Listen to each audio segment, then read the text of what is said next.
because of that. I think it's absolutely ridiculous. Get rid of VAR, get rid of all these bad decisions. I hate it. Game's been played and someone's just been crowned World Cup champions. It's not good enough. It's quite embarrassing, to be honest, because that's Paredes there. He doesn't need to do that. He's better than that, you know. And he doesn't stop there. He keeps going and going and going. And we all know what it's like to lose a game. We can be very frustrated. We understand that. But this is not good enough. It's not a good look at all. That's a reaction to them being outplayed, outthought on the football pitch, and then the result of that at the end. So it's sad, it's poor from the team players.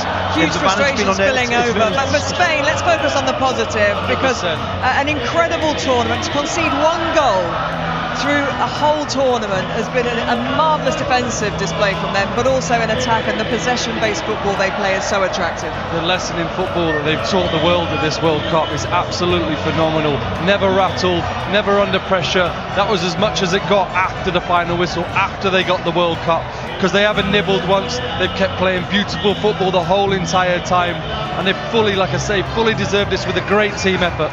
Luis de la Fuente has now won the Euros and the World Cup with this side. He's actually taken quite a few of this side through the age groups, under 19, under 21.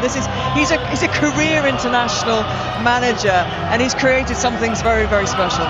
He has, and a lot of these Spanish players have grew up and come through the system together. So to be able to enjoy these moments, the European Championships 2 years ago, now the World Cup, we've seen it at the end there with Yamal and Williams sat on the pitch. They've been lying there taking it in. You know, just look and think of like what has happened. They've won both the Euros and the World Cup. Yamal at 19. So these are just special moments and memories which these players will take with them forever. They're singing Viva España just in front of us here. I thought it was only us who sang that. I didn't realise Spaniards actually sang it. But the scenes below us, the Spanish fans, they've had to be very patient, haven't they, through this match? They have, and they've been massively outnumbered here today, but they showed their support for their team. And just to touch on Lamine Yamal at 19 years old, we looked at him before the game, 5 chains on hat, and his confidence, the way that he's doing this world, everyone will be trying to get on his back, everyone will be trying to hate on him, but he's sat there with a European medal and a World Cup. What a beautiful, beautiful day for that young man. I'm so pleased for him. 19 years old. He was 19 just a week ago, and he burst to life for us, didn't he, at the Euros? Not burst into life, he burst on the seat gaps. Well, we know he burst into life 19 years ago because we've seen him as a baby, of course, with Lionel Messi, and that handing over, if you like, of the baton. You know, we've seen Ronaldo depart potentially the international stage in this tournament. Who knows whether this will be the end for Messi, but when there is talent like Lamine Yamal, the game is in rude health. We call him Lamine the Dream, don't we? And I mean, Mbappe's been sensational. we do. And Mbappe's been phenomenal at this tournament too. But in terms of winning the Euros and the World Cup at 19, and coming into the tournament with an injury, a hamstring injury as well, and just growing into the tournament, and it was difficult for him today. Tagliafico was really tight to him, and the thing I liked about him most, he didn't react, because he was trying to get into his head, and you know what the game could have been like if he would have reacted, try to get him sent off, and he was just so calm. For someone at 19 to show that composure and be that good on the ball, he's an absolute superstar. Physically still growing as well. Not only did he not react, he stood up to it. He wasn't rattled, he didn't back down, he had the whole entire team trying to smash him. He just kept so cool, kept his head, kept trying to have those big moments. A real standout performance from him today. But what about the Spanish team is Yamal has had a difficult tournament. He hasn't been, at his best, what we've seen over the last couple of years. But then the subs which they've made, Moreno, Torres coming on today, winning goal, almost being in and out the team.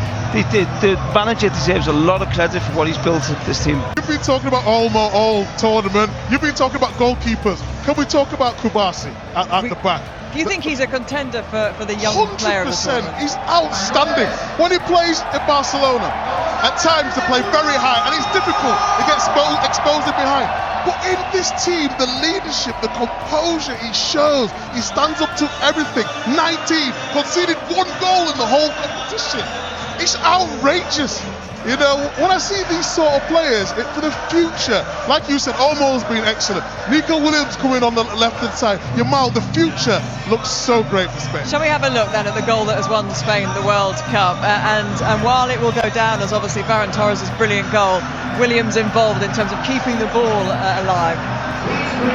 Yeah, it was, and this is from the kick-off of extra time, and then the ball goes back to Simon, and Argentina's don't really rush to try and get the pressure on the ball. Obviously, they're down to 10 men. And then, yeah, Messi, obviously, they're playing a 4-4. Messi's not really helping out defensively. So then the ball goes forward. And then now, this is where they needed that little bit of luck or something to force them in the penalty box. Well, that's the thing there, and this is what Joe was talking about a little bit earlier in the show. But what Argentina did, defended so well.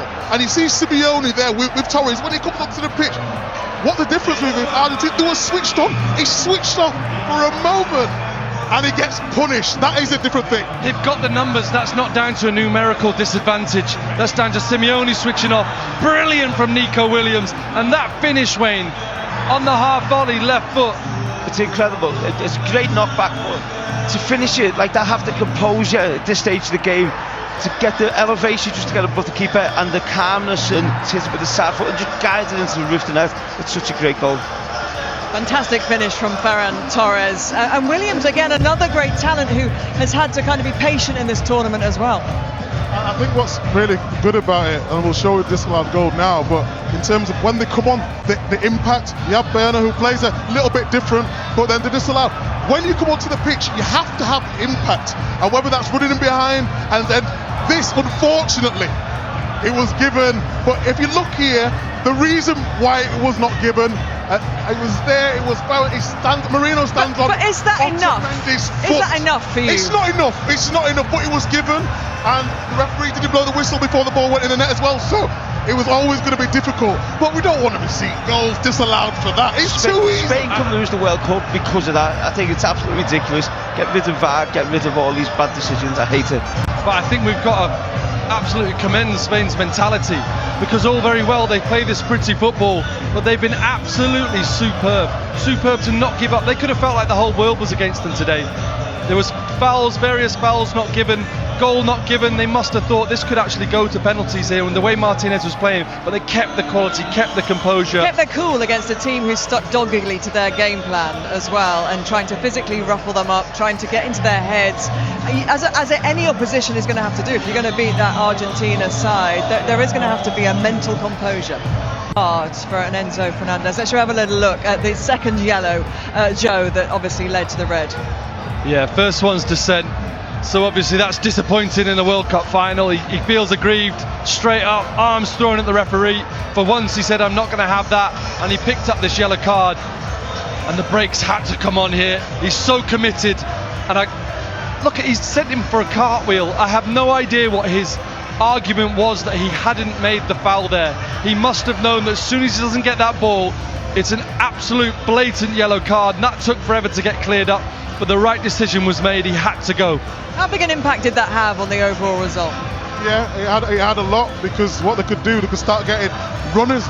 I mean, we saw that with the winning goal, but it was just, in terms of the way Argentina wanted to set up, you know Messi's going to be up front, but when you had... No team had ever played in a World Cup final without a shot until the 70th minute. It actually took a lot longer for Argentina to get theirs on 117, but suddenly there was a flurry from them and a realisation that it was coming to an end and the chances came. There was, and I think that coincides with Messi getting on the ball a little bit more, and then you knew it was going to come at some point, but Spain deserved it, so I'm really pleased that Spain won in the end. No, but can you talk about the spirit there? For Argentina still to be getting chances towards the end of the game with a man less as well, and they've just never beat. Yes, in terms of quality, and you know the man on his screen deserved to win There's the World such lovely Cup. scenes. Lamine Yamal is being kind of handed around to his teammates and hugged, and you can see just the absolute love and admiration they all have for him and how special he is. I love to see that, and I love to see the joy in his face. He's still a young man at the end of the day, and they've allowed him to be young, they've allowed him to be free. He's completed football, he's only going to get better. It's absolutely brilliant to be here and witness this. You talk about him completing football at 19, what about Rodri? We talked about it before the game, didn't we? How much of an impact he has in this midfield, from winning the Euros to getting Ballon d'Or to winning the World Cup to Champions League, but also having the knee injury and then coming back. We've had knee injuries before. It's very difficult to come back. And a lot of people had wrote him off. Pep said he's going to be back at his best at the World Cup. He was absolutely right. And he was the best midfielder in the tournament, hands down. I think there was a few players from Spain who went a little bit not under the radar, but I thought Cucurella all tournament was outstanding. Goalkeeper was outstanding. Obviously, Yamal was in and out of the tournament, I felt. And my man, Olmo, I absolutely love him. I thought just both in possession, out of possession, he gives Spain something a little bit different. I think with knit it all together.